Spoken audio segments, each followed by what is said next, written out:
दोस्तों, इंदौर के ऐतिहासिक होलकर क्रिकेट स्टेडियम में जैसे ही 3 वनडे मैचों की सीरीज का आखिरी और निर्णायक मुकाबला शुरू हुआ, पूरे मैदान का माहौल अपने आप खास बन गया। दर्शकों से खचाखच भरे स्टैंड्स, चारों तरफ गूंजते भारत भारत के नारे और खिलाड़ियों के चेहरे पर दिखता आत्मविश्वास साफ बता रहा था कि आज टीम इंडिया सिर्फ खेलने नहीं बल्कि दबदबा बनाने उतरी है। शुरुआती ओवरों में ही भारतीय बल्लेबाजों ने अपने इरादे जाहिर कर दिए। ये कोई साधारण शुरुआत नहीं थी, बल्कि पूरी तरह आक्रामक और सोची समझी रणनीति का हिस्सा थी। न्यूजीलैंड के गेंदबाज लाइन लेंथ और फील्ड बदलते रहे, लेकिन भारतीय बल्लेबाजों की टाइमिंग और आत्मविश्वास के सामने उनकी हर कोशिश नाकाम होती चली गई। कभी गेंद कवर के ऊपर से बाउंड्री पार जाती दिखी, तो कभी मिड विकेट के ऊपर से खेला गया शॉट दर्शकों के बीच जा गिरा। हर चौके छक्के के साथ स्टेडियम का शोर और जोश बढ़ता गया। भारतीय बल्लेबाजों ने खराब गेंदों को सजा दी और अच्छी गेंदों पर सिंगल डबल्स लेकर स्कोरबोर्ड को लगातार चलाते रखा। हर गुजरते ओवर के साथ भारत की पकड़ मजबूत होती चली गई और न्यूजीलैंड पर दबाव बढ़ता गया। तो दोस्तों, इस वीडियो में हम आपको इसी निर्णायक मुकाबले के हर अहम पल दिखाने वाले हैं। किस बल्लेबाज ने खेला सबसे शानदार शॉट और कैसे टीम इंडिया ने मैच पर अपनी मजबूत पकड़ बना ली। अगर आप भी टीम इंडिया के सच्चे फैन हैं तो वीडियो को लाइक और शेयर करना बिल्कुल ना भूलें और कमेंट में जरूर बताइए, क्या यह सीरीज भारत के नाम होने वाली है। दोस्तों, इंदौर के होलकर स्टेडियम में आज तीसरा और सीरीज डिसाइडर वनडे मुकाबला खेला गया, जहां न्यूजीलैंड के खिलाफ टीम इंडिया के कप्तान शुभमन गिल ने टॉस जीतकर पहले बल्लेबाजी करने का फैसला किया। जैसे ही भारतीय ओपनर्स मैदान पर उतरे, स्टेडियम तालियों और शोर से गूंज उठा। रोहित शर्मा और शुभमन गिल की जोड़ी ने आते ही साफ कर दिया कि आज भारत बड़े स्कोर के इरादे से उतरा है। पहले ही ओवर में रोहित शर्मा ने आक्रामक संकेत दे दिए। दूसरी ही गेंद पर उन्होंने कवर के ऊपर से शानदार चौका जड़ा। अगले ओवर में शुभमन गिल ने भी मिड ऑफ के ऊपर से ड्राइव लगाकर अपना खाता खोला। दोनों ओपनर्स ने शुरुआत में संभलकर बल्लेबाजी की, लेकिन डीली गेंद मिलते ही उसे बाउंड्री तक पहुंचाने में कोई कसर नहीं छोड़ी। तीसरे ओवर में रोहित ने पुल शॉट पर पहला छक्का जड़ा, जिससे न्यूजीलैंड के गेंदबाजों पर दबाव साफ नजर आने लगा। पावर प्ले के दौरान रोहित और गिल ने बेहतरीन तालमेल दिखाया। रोहित ने कट और फ्लिक शॉट्स से रन बटोरे, जबकि गिल ने टाइमिंग और क्लास से चौके लगाए। 7वें ओवर में गिल ने लगातार 2 चौके लगाकर रन गति को और तेज कर दिया। दोनों के बीच साझेदारी तेजी से आगे बढ़ी और भारत 10 ओवर में मजबूत स्थिति में पहुंच चुका था। हालांकि 12वें ओवर में भारत को पहला झटका लगा, जब रोहित शर्मा 58 रन बनाकर आउट हो गए।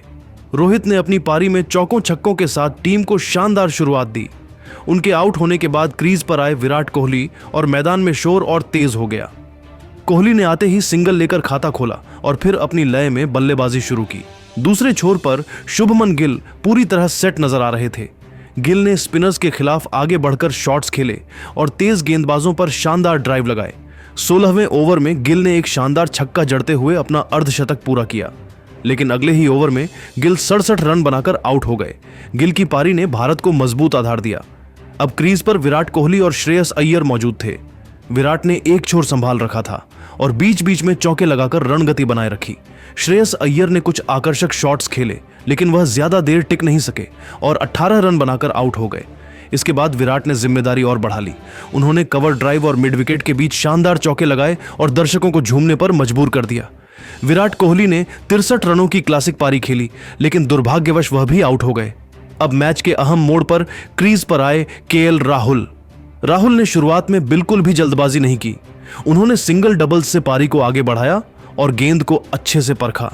जैसे जैसे राहुल सेट होते गए, उनके शॉट्स में आत्मविश्वास झलकने लगा। 30वें ओवर के बाद राहुल ने गियर बदला। उन्होंने स्पिनर्स के खिलाफ लॉन गॉन और मिड विकेट के ऊपर से छक्के लगाए।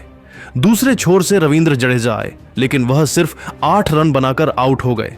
इसके बाद नीतीश कुमार रेड्डी क्रीज पर आए और राहुल का शानदार साथ निभाया। नीतीश ने बिना जोखिम लिए बल्लेबाजी की, लेकिन मौका मिलते ही बाउंड्री भी लगाई। राहुल ने 40वें ओवर के बाद आक्रमण तेज कर दिया। लगातार चौके और एक लंबा छक्का लगाकर उन्होंने अपना शतक पूरा किया। केएल राहुल ने 105 रनों की शानदार पारी खेली और भारतीय पारी की रीढ़ बने। आखिरी ओवरों में नीतीश रेड्डी ने नाबाद 34 रन बनाए, जबकि हर्षित राणा ने 9 रन जोड़े।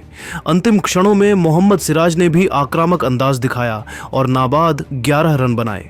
सिराज के शॉट्स ने दर्शकों का खूब मनोरंजन किया। इस तरह दोस्तों, टीम इंडिया ने पूरे 50 ओवर खेलते हुए 7 विकेट के नुकसान पर 344 रन का विशाल स्कोर खड़ा किया।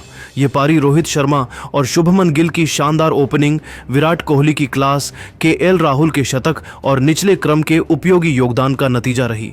अब गेंदबाजों के सामने चुनौती थी कि वे इस बड़े स्कोर का बचाव कर सीरीज इंडिया के नाम करें। 345 रनों के विशाल लक्ष्य का पीछा करने उतरी न्यूजीलैंड की टीम ने शुरुआत से ही आक्रामक रवैया अपनाने की कोशिश की, क्योंकि उन्हें पता था कि इतने बड़े स्कोर के सामने संभलकर खेलने से काम नहीं चलने वाला। डेवोन कॉनवे और हेनरी निकोल्स की ओपनिंग जोड़ी मैदान पर उतरी और पहले कुछ ओवरों में भारतीय गेंदबाजों को समझने की कोशिश की। मोहम्मद सिराज और हर्षित राणा ने नई गेंद से अच्छी लाइन लेंथ रखी, लेकिन जैसे ही मौका मिला कॉनवे और निकोल्स ने चौकों के जरिए रन गति बढ़ा दी। कॉनवे ने कवर ड्राइव और पुल शॉट से रन बटोरे, वहीं निकोल्स ने टाइमिंग के दम पर गेंद को गैप्स में पहुंचाया। पावर प्ले के दौरान न्यूजीलैंड ने तेजी से रन जोड़े, लेकिन 12वें ओवर में भारत को पहली बड़ी सफलता मिली जब हर्षित राणा ने डेवोन कॉनवे को 56 रन पर पवेलियन भेज दिया। इसके कुछ ही ओवर बाद हेनरी निकोल्स भी 62 रन बनाकर आउट हो गए। इन 2 विकेटों से न्यूजीलैंड की पारी को झटका लगा, लेकिन रन रेट अब भी उनके पक्ष में था। इसके बाद विल यंग क्रीज पर आए, मगर वह ज्यादा देर टिक नहीं सके और 12 रन बनाकर आउट हो गए। मिडिल ओवर्स में न्यूजीलैंड की पारी को संभालने की जिम्मेदारी डेरिल मिचेल ने उठाई। मिचेल ने आते ही आक्रामक बल्लेबाजी शुरू की और भारतीय गेंदबाजों पर दबाव बना दिया। उन्होंने स्पिन और तेज गेंदबाजों दोनों के खिलाफ आत्मविश्वास से शॉट खेले। मिचेल ने कुछ शानदार चौके और 3 लंबे छक्के जड़ते हुए तेजी से रन बटोरे। दूसरे छोर से ग्लेन फिलिप्स ने उनका साथ देने की कोशिश की, लेकिन वह 12 रन बनाकर कुलदीप यादव की गेंद पर आउट हो गए। इसके बाद विकेटकीपर बल्लेबाज मिचेल हे आए और उन्होंने छोटी लेकिन तेज पारी खेली। हे ने सिर्फ 13 गेंदों में 18 रन बनाकर रन रेट को बनाए रखा। हालांकि प्रसिद्ध कृष्णा ने उन्हें आउट कर भारत को राहत दिलाई। कप्तान माइकल ब्रेसवेल भी बड़ी पारी नहीं खेल सके और 16 रन बनाकर रन आउट हो गए। इस समय तक न्यूजीलैंड को जीत के लिए अभी भी काफी रन चाहिए थे और दबाव बढ़ने लगा था। आखिरी ओवरों में निचले क्रम के बल्लेबाजों ने संघर्ष किया। जैकरी फॉल्क्स सिर्फ 1 रन बनाकर आउट हो गए, लेकिन क्रिस्टियन क्लार्क ने नाबाद रहते हुए 24 रन बनाए और काइल जेमिसन ने भी 8 रन जोड़कर टीम को 300 के पार पहुंचाया। डेरिल मिचेल ने शानदार 84 रनों की पारी खेली, लेकिन उन्हें दूसरे छोर से लगातार सहयोग नहीं मिला।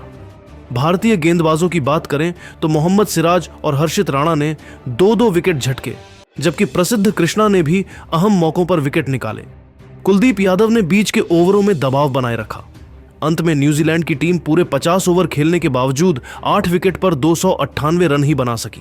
इस तरह 345 रनों के बड़े लक्ष्य का पीछा करते हुए न्यूजीलैंड ने पूरी कोशिश की, लेकिन भारत की सधी हुई गेंदबाजी और समय समय पर मिले विकेटों के चलते वे लक्ष्य से काफी दूर रह गए और मुकाबला भारत के पक्ष में चला गया। हमेशा से अनुशासन और फाइटिंग स्पिरिट के पक्षधर रहे हैं। कल के मैच में इन दोनों की कमी दिखी। एक्स्ट्रा रन्स का अपराध। एक वनडे मैच में बीच के ओवरों में खराब गेंदबाजी और खराब फील्डिंग किसी भी कोच के लिए बर्दाश्त से बाहर है। इसका मतलब है आपने विपक्षी को एक्स्ट्रा रन दिए और मौके दिए। गंभीर के लिए यह तकनीकी गलती नहीं बल्कि मानसिक आलस्य है। कैच टपकाना। डेरिल मिचेल का कैच छोड़ना मैच का टर्निंग पॉइंट था। गंभीर का मानना है कि अंतर्राष्ट्रीय स्तर पर ऐसी लापरवाही के लिए कोई जगह नहीं है। मैंने तो पहले ही कहा था, गंभीर कुलदीप यादव और रविंद्र जडेजा को लेकर पहले से संशय में थे। उनका प्रदर्शन खराब रहने से गंभीर का गुस्सा और बढ़ गया है, क्योंकि उनकी रणनीति को नजरअंदाज किया गया था। गंभीर का गुस्सा और गुनहगारों की लिस्ट। दोस्तों, अब हम जानते हैं कि गंभीर ने ड्रेसिंग रूम में किन खिलाड़ियों को सीधे तौर पर निशाने पर लिया। कुलदीप यादव, दिशाहीन और बेअसर। गंभीर का वार सबसे ज्यादा गुस्सा कुलदीप यादव पर फूटा